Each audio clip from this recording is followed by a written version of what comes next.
I found the post at 2:17 a.m., my phone's blue glow burning my eyes as I sat in our darkened bedroom.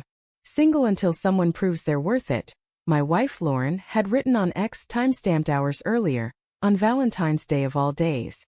Her words hit like a fist to the chest, each syllable a shard of glass. She was asleep beside me, her breathing soft, oblivious to the storm tearing through my skull. I stared at her silhouette, wondering who she was anymore. We'd been married 7 years, together 10. I thought I knew every curve of her laugh, every flicker of her hazel eyes when she was annoyed or teasing. But this public declaration, this digital middle finger to our life together, it was a stranger's move. My thumb hovered over the screen, scrolling through her profile for more clues. Nothing else stood out, just her usual mix of coffee memes and work rants. Yet that one post, those 6 words, felt like a confession she hadn't meant for me to see. I didn't sleep.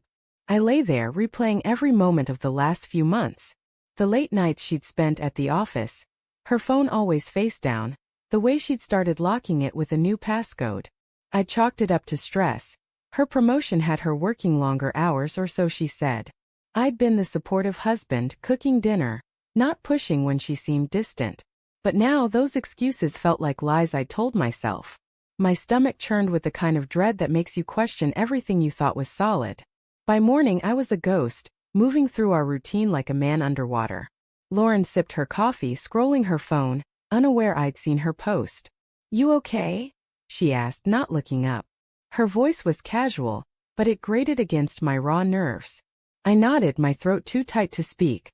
I wanted to scream, to demand answers, but I didn't trust myself not to break. Instead, I left for work, her post looping in my mind like a bad song. At my desk, I couldn't focus. I kept checking her X profile, hoping for what? An apology? A deletion? Nothing changed. The post sat there, racking up likes and comments from strangers and a few of her coworkers. "Yes, queen," one wrote. Another, "You deserve better." My face burned. Did they know something I didn't? Was I the idiot husband, blindly trusting while she planned her escape? I started digging. I'm not proud of it, but I needed to know. I checked her email, grateful she'd never changed the password from when we shared an old laptop. Most of it was mundane work stuff, spam receipts. Then I found a thread buried in her social folder. Messages from someone named Ryan. My heart stopped.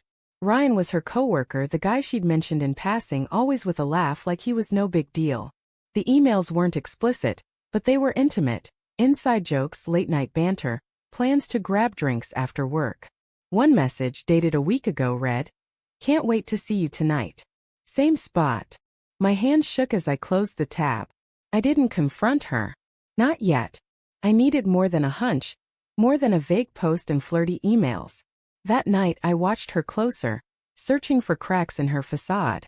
She was cheerful, too cheerful, asking about my day while stirring pasta on the stove. I noticed her phone was never out of reach, buzzing softly every few minutes. "Work," she'd say, glancing at it, her fingers quick to swipe away notifications. I nodded, playing along, but my chest felt like it was caving in. The next day I called in sick and followed her. I hate admitting it. It felt like something out of a bad movie, tailing my own wife in our silver Camry. She drove to a bar downtown, one we'd never been to together. I parked across the street, watching through the window as she slid into a booth with Ryan. They leaned close, her hand brushing his arm. Her laugh brighter than it had been with me in months. When he kissed her, quick but deliberate, I gripped the steering wheel so hard my knuckles turned white. It wasn't just betrayal. It was the ease of it, the way she looked at him like he was her future. I drove home numb. Her post wasn't a whim. It was a signal, a truth she broadcast to the world while I slept beside her. I thought of all the times I'd trusted her, the nights I'd held her, the plans we'd made for a future that now felt like a lie. I wanted to hate her, but all I felt was grief, like I was mourning someone who was still alive. I didn't scream or break things. Instead, I called a lawyer. By the time Lauren got home, I'd already started the paperwork. She walked in all smiles, asking if I wanted takeout. I looked at her, really looked, and saw the stranger she'd become. "I saw your post," I said, my voice steady despite the ache in my chest. Her face froze, eyes wide like a deer caught in headlights. "And I saw you with Ryan." She stammered, tried to explain work stress, a mistake, it didn't mean anything. But her words were hollow and we both knew it. I told her I'd filed for divorce, that I deserved better than being her fallback plan.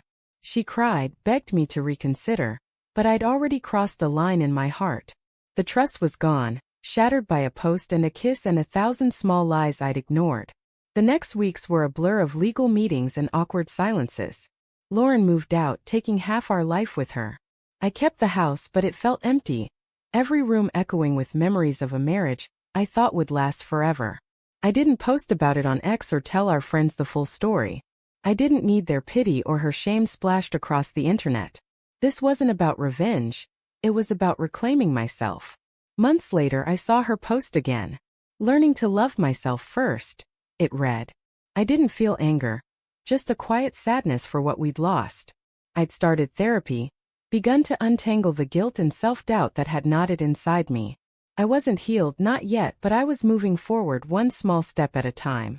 I deleted her from my contacts, unfollowed her on X, and let her go, not out of spite, but because I finally believed I was worth more than her half-truths. The divorce finalized on a rainy Tuesday. I signed the papers, felt the weight lift, and walked outside, letting the drizzle wash over me. For the first time in months, I breathed without pain. I wasn't single until someone proved they were worth it. I was enough just as I was.